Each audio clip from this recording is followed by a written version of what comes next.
Okay, we got it apart. There's your pinion, ring gear, and that just lays in there. So if you set this thing up, you can push on it from the other side and pop it out this way. It's a little heavy, so just be careful.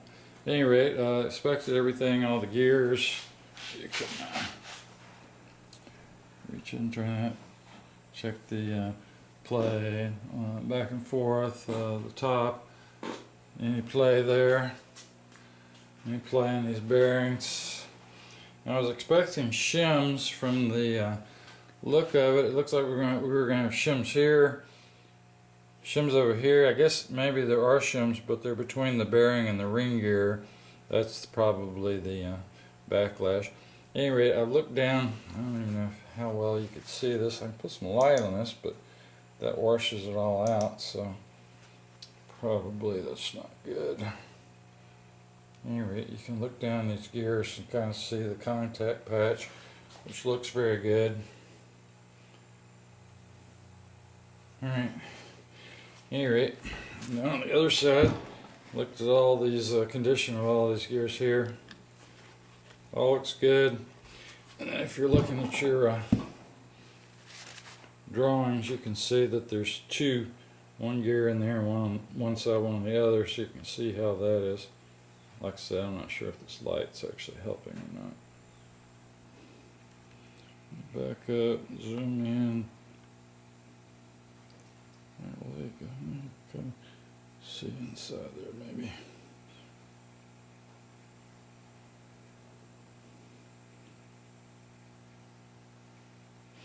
Okay, you can see how your cog lines up here, locks in place.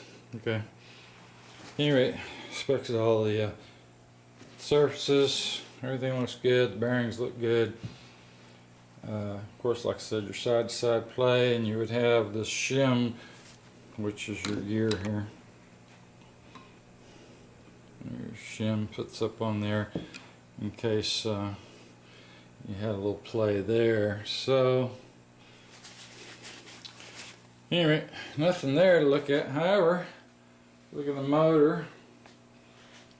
Like I said, maybe just back off a little bit. Alright, well that might look good. It's actually black. I mean, it's just all those wires in there are just black. I think you can see it. Kind of hard to tell. At any rate,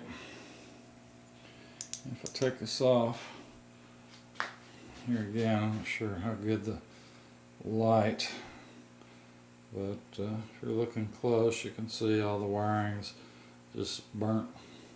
So I think, and you hear well, that's just the side to side.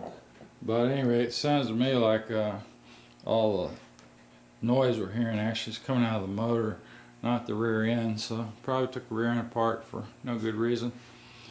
But it's really very simple. That just lays in there, and once you get the cover off, you know, this fits right up in here. It's really a piece of cake.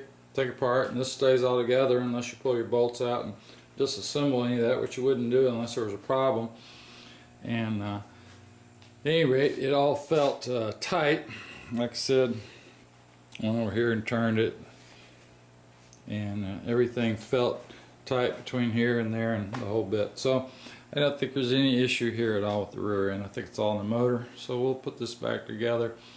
But you know, I don't want to get dirty, obviously.